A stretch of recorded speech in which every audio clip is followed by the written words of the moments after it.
ہمارا آج کا موضوع ہے تدوین کی ضرورت و اہمیت۔ جب بھی تدوین کی بات کی جاتی ہے تو اس وقت کسی قلمی نسخہ، کسی مخطوطہ یا کسی کتاب کا حوالہ ہمارے سامنے آتا ہے۔ ظاہر ہے کہ کتاب جس بھی شکل میں ہے وہ انسانی زندگی میں نہایت اہم کردار ادا کرتی ہے۔ کتاب کو ابلاغ عامہ کا ایسا وسیلہ کہا جاتا ہے جو انسانی زندگی کو نہ صرف متاثر کرتا ہے بلکہ اس کا رخ بدل کر رکھ دیتا ہے۔ کتب ہمیں ماضی کی جانب لے جاتی ہیں، ہمیں اپنے حال سے روشناس کراتی ہیں اور مستقبل کی بہتر طور پر فکر کرنے کے قابل بناتی ہے۔ کتاب کی دنیا انسانی تخلیق کا عظیم کارنامہ ہے اور کتاب کے ایجاد سے قبل ان تمام امور کو پیش نظر رکھنا ازبد ضروری ہے جو اس کارنامے کو زندہ جاوید بنا دیں، یعنی کتاب کے نفس مضمون کے ساتھ ساتھ اس کی ترتیب اور اس کی تدوین پر مناسب توجہ دینا لازمی امر کے طور پر ہمارے سامنے آتا ہے۔ تدوین میں اس بات کا جائزہ لیا جاتا ہے کہ مصنف جو کچھ کہنا چاہتا ہے وہ من و ان یا مصنف کی منشا کے مطابق قارئین تک پہنچ رہا ہے یا نہیں۔ پیغام کی ترسیل و ابلاغ میں کسی قسم کی رکاوٹ تو نہیں آ رہی، گویا تحریر میں کسی قسم کا ابہام یا نقص رہ گیا ہو تو اسے دور کیا جاتا ہے، یعنی ترسیل و ابلاغ میں پائے جانے والے نقائص کو دور کرنا جو ہے وہ تدوین کی خصوصی اہمیت شمار کی جاتی ہے۔ مدون ایک عام قاری کے نقطہ نظر سے مسودے کا مطالعہ کرتا ہے، وہ بیک وقت ایک حساس نقاد بھی ہوتا ہے اور ایک ذہین قاری بھی۔ یہی وجہ ہے کہ تدوین کرتے وقت وہ مسودے کی جزیات کا جائزہ لیتا ہے، ایک ایک جز کو پرکھنے کی کوشش کرتا ہے۔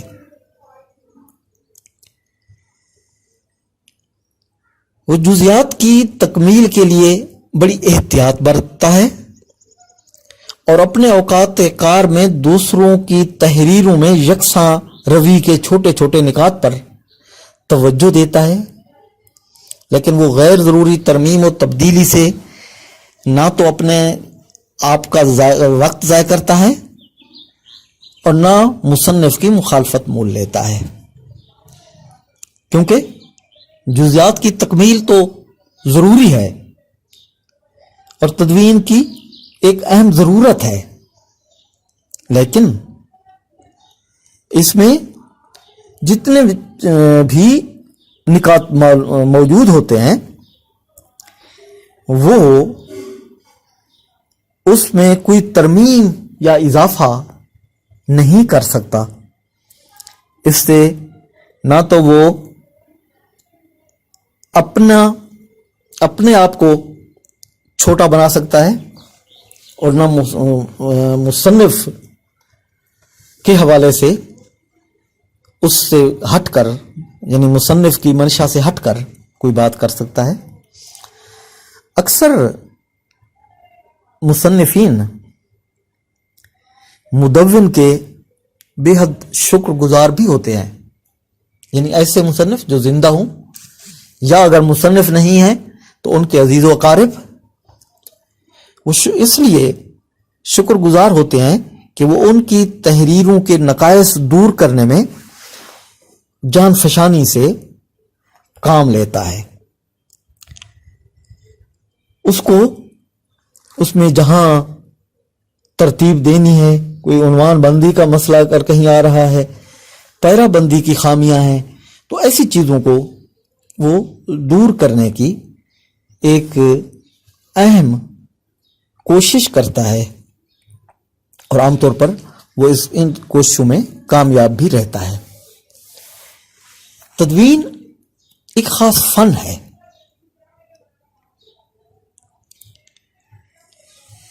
اور اس فن میں مہارت جو ہے وہ تربیت اور تجربے کی مرہون منت ہوا کرتی ہے۔ اگر کوئی تدوین میں اگر کوئی ضروری ترمیم یا اصلاح کرنی ہے تو اس کے لیے بھی کچھ قواعد مقرر ہیں، وہ ان قواعد کو سامنے رکھ کر ان میں ترمیم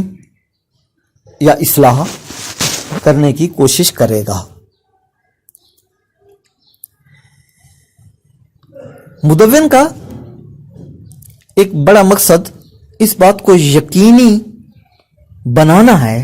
کہ اگر کتاب کو طباعت کے مراحل سے گزرنا ہے تو مصنف یا ناشر پروف ریڈنگ یا بعد کے کسی مرحلے پر کسی قسم کے رد و بدل کی ضرورت محسوس نہ کرے، بلکہ فنی تدوین ہی کے حوالے سے، یعنی فن کے جتنے مراحل ہیں ان میں ضروری ترمیم و اصلاح کر دی جائے۔